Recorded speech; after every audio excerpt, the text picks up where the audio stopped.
Welcome to the Lead with Your Soul podcast. I'm Michelle Wright, your host and fellow traveler on this journey of self-discovery.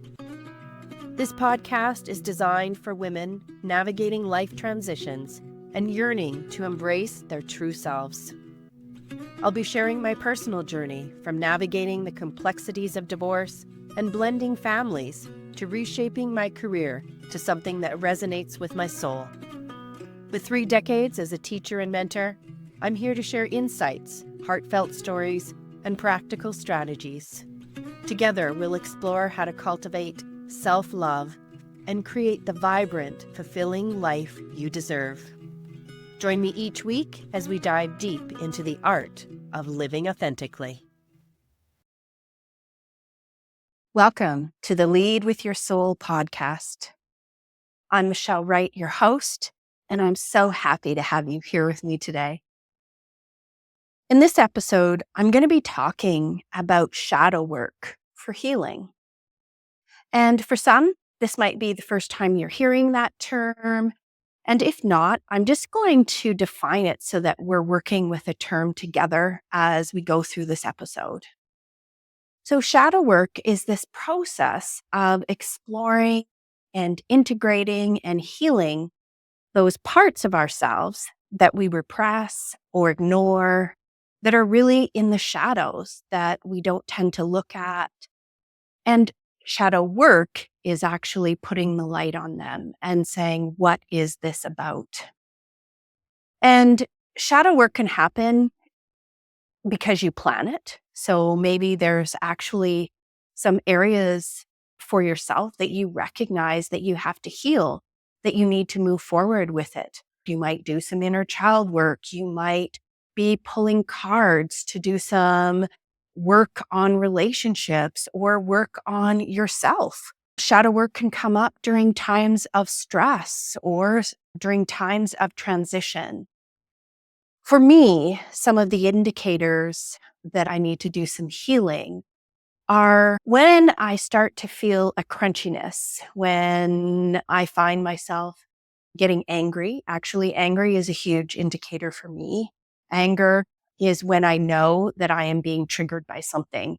And it's an invitation for me to be curious as to, why do I feel that I need that power that comes from anger in order to protect myself, in order to bypass what's happening with me? Because I find that I can get in the anger and I can just flow with that feeling. And it's very powerful and it's very destructive, unfortunately.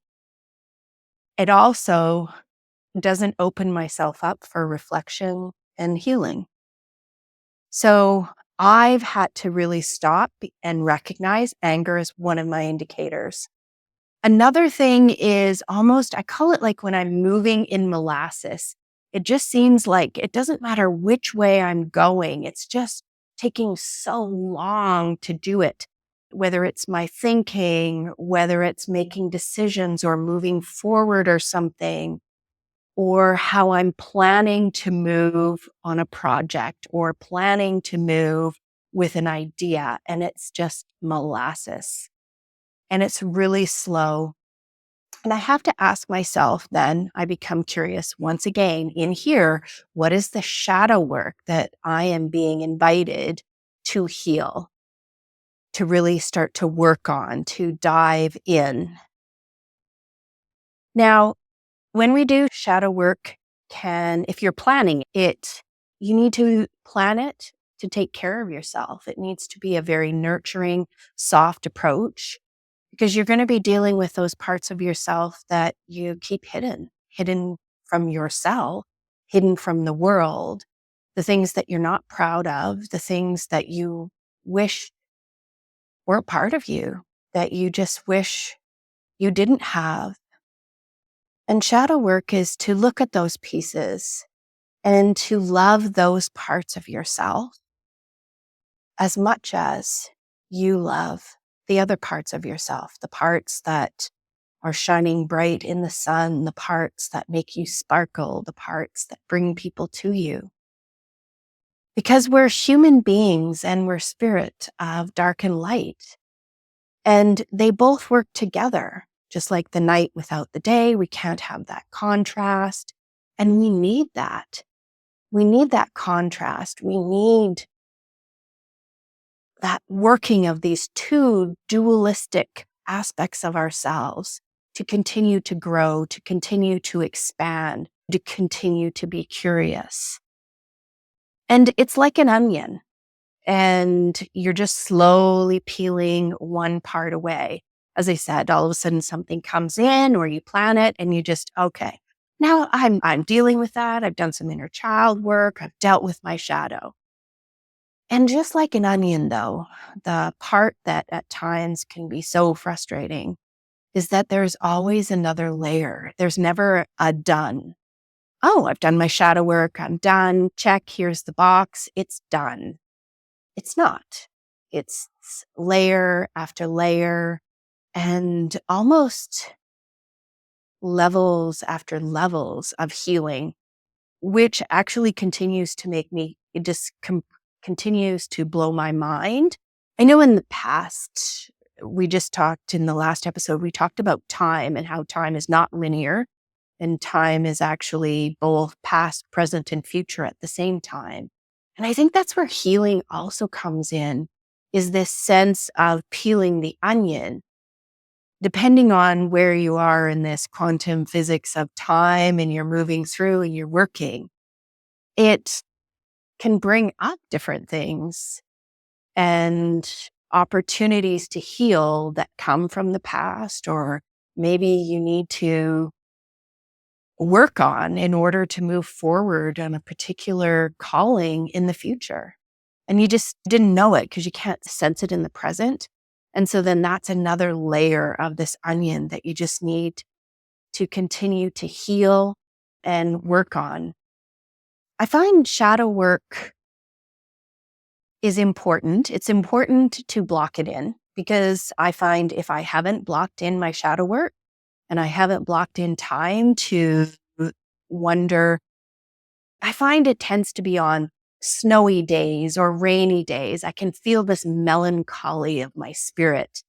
And I recognize that when I'm feeling this melancholy, this sadness, it's an opportunity to ask why, what's going on.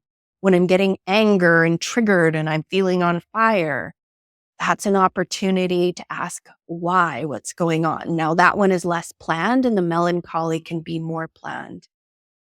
And I tend to go into my space. I have a beautiful sacred space, and I make sure that I create this space of hope, light, and healing. I have all of my incense that just make me feel held. I bring out all my crystals and the things that just really, when I touch them, I just feel connected to time. I feel connected to my angels. I feel connected to my ancestors. And I just bring them in and I call them in. And I really start to ask them to help me and to work on looking at my shadows. What are the things that I've been avoiding? What are the things that I need to look at and truly love and accept? And just have this deep self-love, self-compassion, self-forgiveness. And in that shadow work, I am continuously surprised that in order for me to continue to expand and almost level up, I actually have to look inward and love me even deeper and love me in all the parts of me, and looking in that mirror and saying, I love you. I love you in this moment. I love you in that moment. And when I'm labeling those moments, those aren't the moments when I've been stellar, and those aren't the moments when I'm shining bright. Those are the moments where it's been difficult and tricky, and I've managed to stay present and work my way forward. And that's a lot of what I've need to continue working on. And when you plan it like that, you can set it up for nurturing, you can set it up for self-care, you can set it up to take care of yourself. Being very grounded, set it up with meditations, and really setting the stage for yourself to take care of those aspects of yourself. And that's where I'm saying on a regular basis, it's like maintenance for your car, doing the oil change. Doing shadow work for yourself is important. It is important to really check and dive in to some of those places and to be honest with yourself. And it just helps you. It helps take off that denseness that can be present in your spirit.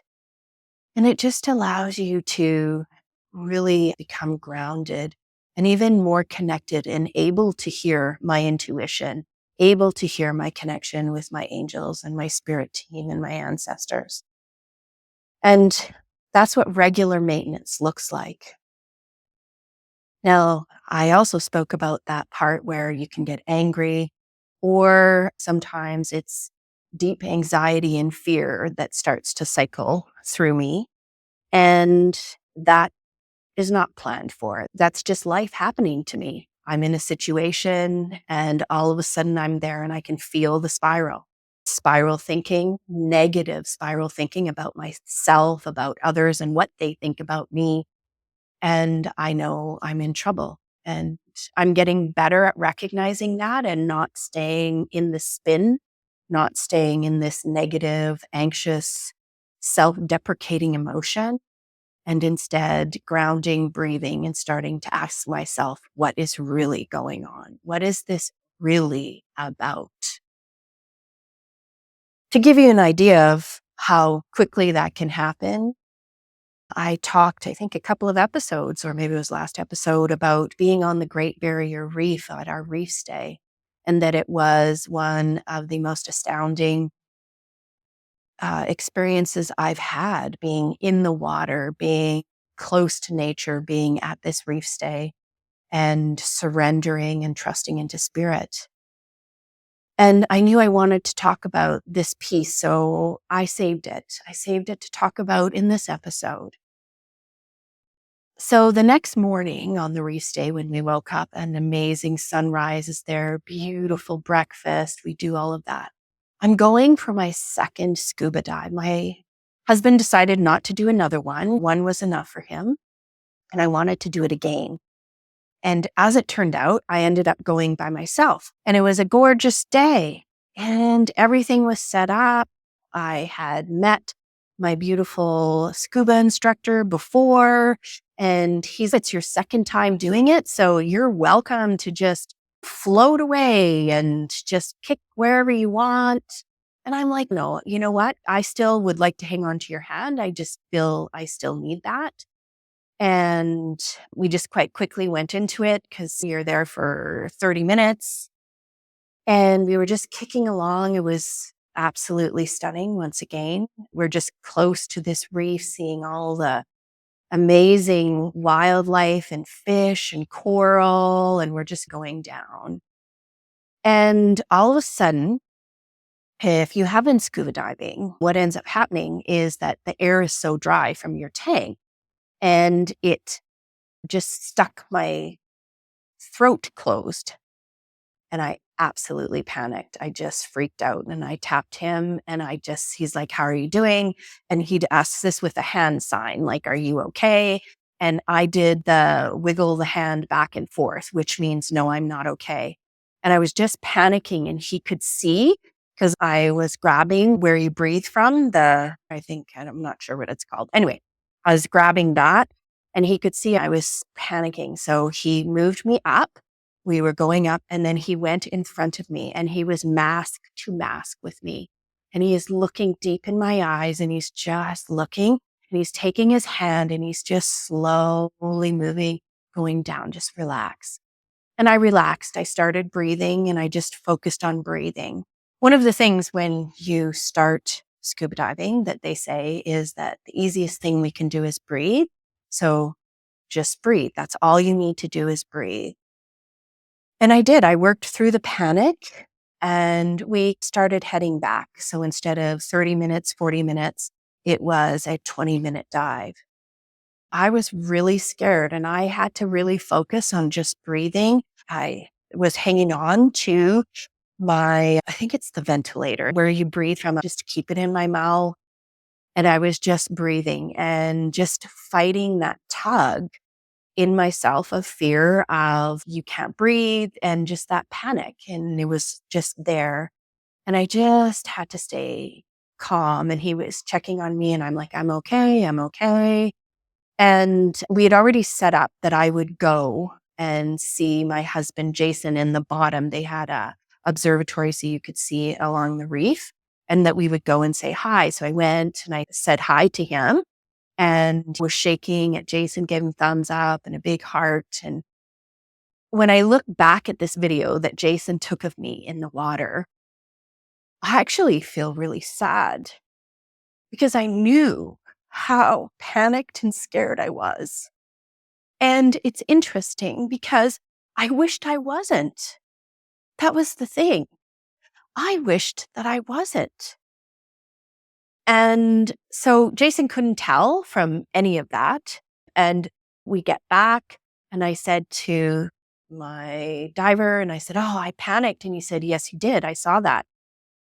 And I'm just like, okay, was this the end of scuba diving for me? But he was moving on to his next group and he worked through the panic and he made it back. Because I was showing you that we could float to the top of the surface and you didn't float back to the top of the surface. You actually stayed under the water and we came back here. And isn't it interesting? Even as I'm telling you, I am changing the story to, oh, he's moving on. He's done with me. And this is going to be important as I work through this as my shadow healing. So I get undressed. I go see my husband and I snorkel and we have a beautiful day. I have still the most amazing snorkels as well because it's high tide and low tide. And now I know what's going on. So I really am enjoying the snorkeling that day. But as soon as I come out of the water, I am really upset and distraught. Every time that I come and I just am sitting on the pontoon and I'm upset because I panicked. I'm upset because I had that episode on the reef. I'm upset with myself. And I talked to Jason about it, my husband, and I just said, I am so upset. I just can't, I am just like spiraling, like just really feeling really crappy about myself. I'm thinking, how I'm not good, how I can't believe you did that, and who does that, and what's going on with you, and all of these really negative, harsh, critical self-talk is going on in my head. And I'm trying to process. So this is the shadow work. So in the past, I might have just allowed myself to spiral. Instead, I have to stop. And I'm like, okay, this keeps on happening. So I have to figure out what is it I'm being invited to heal. And so I'm working this through with my husband. Just, what do you think? And he said, are you worried about yourself or are you worried about what your scuba diver instructor thinks? And that really hit a chord for me because I recognized that as a continually recovering people pleaser, that actually disappointing this person that I have a very small relationship with, meaning that we dove for 20 minutes. I really cared. I was thinking about what he thought of me. And he doesn't know me. He doesn't know anything about me. He just knows about that incident, what happened, and how he came forward. And yet I had this urge to go talk to him, to make everything okay between him and I, and have him tell me that I was still good, that I was still a good person. Can you imagine this pull of this stranger? I had this pull from this stranger talking about a shadow, talking about myself, my need to please others. And I had to ask myself another question, because really the question was, am I that much of a perfectionist that I can't allow myself to have had a difficulty, overcome that difficulty, and then made it back to the ship, the pontoon. Because really, that's what this spiral, that's what this shadow is about, is that I have all this grace, I have all of this willingness to care for and be compassionate for other people's downfalls, other people's falls, other people's difficulties. And I'm like, you need to have grace for yourself. And yet here I am, really struggling with holding space, grace, and self-compassion for myself. And that's a shadow. A shadow for me is that I expect myself to be perfect. And in this perfection, I can be very self-critical. I can be very cutting. I can be very ruthless with my self-talk. And it does make me tear up, and you might have heard a little bit of that in here, because I cannot believe how unkind I am to myself. I would never allow someone else to speak to me in the way that my inner voice speaks to me, the way that my inner voice holds this absolute contempt and at times even disgust for me. And there's just a deep sadness in me that this exists. And this is what shadow work is about. Because shadow work is about putting the light here. It's about putting my hand on my heart and putting this light of hope, this light of love, this light of healing. And if I don't have the energy myself, I call in my spirit team. I call in my angels. I call in my ancestors. I call in my dad. And I say, oh, you beautiful beings of spirit, I'm really struggling with this. And I have to hold my hand on my heart and just imagine this light, this sun, this loving energy coming and just healing me with hope, healing me with light, and giving myself love, compassion, and forgiveness. And even as I say these words, and even as I feel these words for myself and my own story, I can feel the healing happen. This is shadow work. This is healing. And this is allowing this light, love, healing, and compassion to come in. And it's essential. It's essential to plan it in. It's essential to find ways when you're spiraling out of control, like I was in the middle of the Great Barrier Reef, to hold my heart and to continue bringing it back. And if I'm still having and recounting this with harshness, with a critical voice, with a critical self-deprecating feeling for who I am, then I need to continue to heal. Because the truth of it is this. I was under the ocean for the second time in my life, and I panicked. It's not unheard of. It is not unusual. And that's okay, because I dealt with the panic. That's what that young man was saying to me. He said, you didn't take it off. You dealt with your panic and you came back. I dealt with it. I was working through it. I was figuring out what my body felt like breathing with this ventilator inside of me. It's hard. It's difficult. It's not normal. It is very challenging. And I did that. I did that. I actually came back and I was successful. And I need to look at that as taking the risk and trying something and having a moment where it didn't go the way I planned and panicking and staying calm enough afterwards, fighting through the panic and staying calm and continuing to dive and go back to the pontoon, looking at the fish, looking at the reef. And isn't that interesting? How we tell our stories and what it sounds like. So for you, this is my story. Are there stories that you have? Are there moments where you feel crunchy? Are you in anger? Or for you, is it bitterness? Or is it sadness where you know you need to start working on some shadow work? Do you have moments in your transition, in your story, just like the Great Barrier Reef? Everything is absolutely incredible and wonderful. And boom, you find yourself spiraling downwards.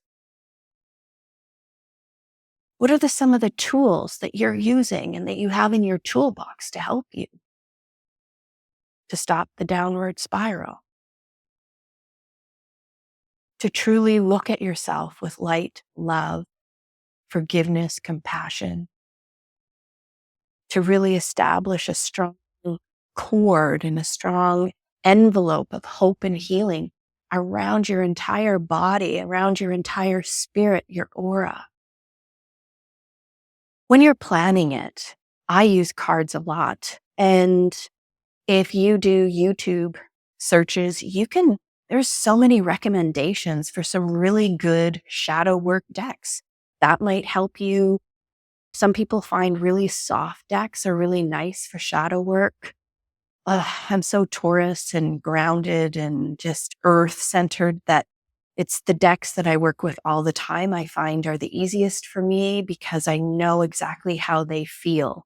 So I do that. I use my tarot cards and my oracle cards, and I'll pull a card and just really dig deep into that card. I'll look it up in some of my tarot books. I'll look it up online, and what are the images or phrases or thoughts that come as the message from that card that I'm getting about the shadow work that I'm working on. And then I pull 3 other cards just to get some other flavor of what do I need to heal? What do I need to let go of? How can I move forward? Or I might ask, what can I learn from this experience? What's hidden from me? And what's my expansion moving forward from this? I use a lot of meditation. I look at healing meditation when I'm doing my shadow work. So I'll use any of the guided meditations that just make me feel comfortable, have me feel safe, have me feel healing. I have some of my favorites and I'll use those so that I'm really in a state of letting it go. And I journal. I've said a lot of how I use journaling to really process my feelings, process my thoughts, and let things go. I just write and write, and I write about the cards and I write about my thoughts, and I just let it go. Now, some people can take that writing, and in your shadow work, you can either let it go symbolically. Maybe you might want to burn it and then put it on a crossroads, a literal crossroads of where 2 streets meet. And it's just letting you go. You were at a crossroads and now you're moving past. You're allowing this piece of the onion to be healed and you're moving on to the next expansion, the next part that you're going to come to. And I think be curious. When I was at the Great Barrier Reef, that was my greatest tool that I brought into my toolkit, is to be curious. Be curious when things are not going well. Be curious when I'm angry. Be curious when I'm sad. Be curious when I'm having these feelings, and actually asking, what can I learn from this? What am I being invited to think about? What am I being invited to explore? And that curiosity is really helping me to stay in a real positive frame of mind to stay in a real hope and healing frame of mind. And I'm way more compassionate with myself. I also have really built a strong relationship with my spirit team, my angels, my ancestors. And I believe that they are there with me. And when I ask them, they are there. And even when I don't ask them, I know that they are there with me. And I get messages from them. Just the other day, I'm walking on this beach and I find this most amazing, beautiful white crystal in this beach river. We're walking along, there's no shells, and it is just incredible. And I knew for me, this was a message from my angels, a message of healing, a message of you are not alone, a message of we are so proud of you for all the work you're doing. And I take that message that I feel in my heart and my soul, and I believe it's true. I don't use my logical mind that it's just a rock on a beach and it's not a message from the angels. I don't do that. I use my heart and my soul and I listen and I speak with that. And I know that beautiful rock was a celebration of me working through a lot of things in this transition, in this trip from the reef and from other things.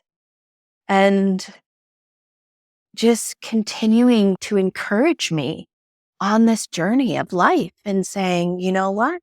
You did another layer of the onion, girl. Good job. So I invite around you, what are the messages that you get? I love birds and animals, so I find that they come to me as messages as well as rocks. So they come to me often, and that's how I get my messages. Other people get messages through songs and through lyrics and through poems or different ways. Start to be curious. Where are your messages from spirit? How does spirit connect with you? Invite you to heal and let you know that you're not alone. Let you know that they are with you, celebrating you, loving you, shining their light, love, and healing with you as you do your own shadow work. How are you starting to do your shadow work? How are you starting to lean in? There's lots of books. You can look those up. There's lots of YouTube videos. Start doing some research. Start figuring out for you what is the best method, for you what is the most healing, and start creating this little bit of a toolkit. The toolkit that sets it up so that it's regular maintenance. And what's your cycle for regular maintenance? Everybody's different. There's not one. It's all up to you. And as you learn to listen and lead with your soul, you start to recognize your rhythms and your timing for shadow work, for healing. And how do you deal with and create the tool belt for when those moments come crashing upon you, like for me on the Great Barrier Reef, where I was so surprised by it, so that it doesn't derail you completely. And you're able to be curious, move forward, hand on your heart, and continue to love yourself and continue to move forward. Love to hear what your tool belt looks like. Love to hear your stories. Share this with someone who you think might need it, might need to think about a little bit of their own shadow work and what that means in bringing light, love, and healing into their own lives. Until next time, live authentically and lead with your soul. That wraps up another episode of the Lead with Your Soul podcast. I'm so grateful you chose to spend this time with me. As you navigate your own life transitions, remember to be gentle with yourself and embrace the journey. If you found value in today's episode, please subscribe and share it with others who might benefit. Join me next week for more insights and inspiration. Until next time, keep leading with your soul.